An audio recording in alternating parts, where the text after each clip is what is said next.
मैं ये जानना चाहूँगा कि जो पीएससी में जो रिटन वाला एग्ज़ाम होता है, जो मेंस होता है, उसमें कोई विशेष टिप्स सर, क्या मतलब किन चीज़ों को ध्यान रखना चाहिए सर, अगर आप मेंस देने जा रहे हैं तो? देखिए मेंस जो है वो क्या है कि अब हमारे समय में क्या होता था कि समय तो 3 घंटा होता था, पर जो जिसमें हमें लिखना है, जो हमें कॉपी मिलती थी, उस पर बहुत ज़्यादा स्पेस होता था, ठीक है ना। तो कई बार जब हम मेंस का आंसर लिख रहे हैं और मान लीजिए एक पेज लिखने के बाद हमें याद आया कि अरे ये इंपॉर्टेंट चीज़ छूट गई, तो हम लिख देते थे उसको बाद में। क्यों? क्योंकि हमारे पास स्पेस तो होता था, बस थोड़ा ये है कि टाइम ज़्यादा लगता था। अब जैसे एमपीपीएससी की बात करें तो अब एमपीपीएससी में अब क्या चेंज हो गए हैं, समय तो 3 घंटा है, समय भी सीमित है, लेकिन अब जो स्पेस है जो अब क्वेश्चन का आंसर लिखने के लिए वो भी सीमित कर दिया है। मतलब अब आपको सीमित समय में सीमित स्पेस पे ही आंसर लिखना पड़ेगा, मतलब सीमित शब्दों हाँ, का यूज़ करके। और समय इतना कम होता है कि आप अगर सोचें कि मेंस का आंसर लिख रहे हैं तो थोड़ा सा 5 मिनट सोच लेंगे और फिर लिखने बैठेंगे तो आप पूरा पेपर सॉल्व भी नहीं कर पाएंगे। उसके लिए सबसे मेन इंपॉर्टेंट है कि आपका प्रैक्टिस कितनी है मेंस लिखने की।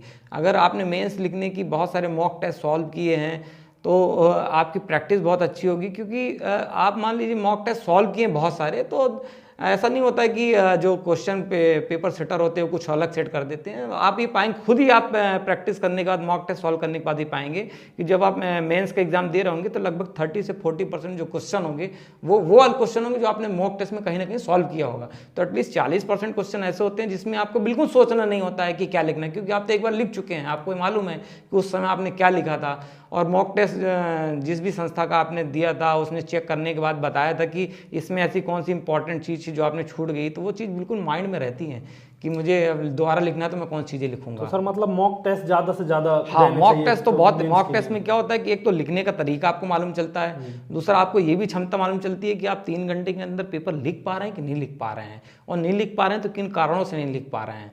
ये दोनों चीज़ की प्रैक्टिस अच्छी खासी हो जाती है, आपको खुद ही मालूम हो चल जाता है कि मुझे कितनी तेज़ी से लिखना है, किस में कितना लिखना है। अब वो सवाल ही नहीं रहेगा क्योंकि अब स्पेस तो सीमित हो गया है।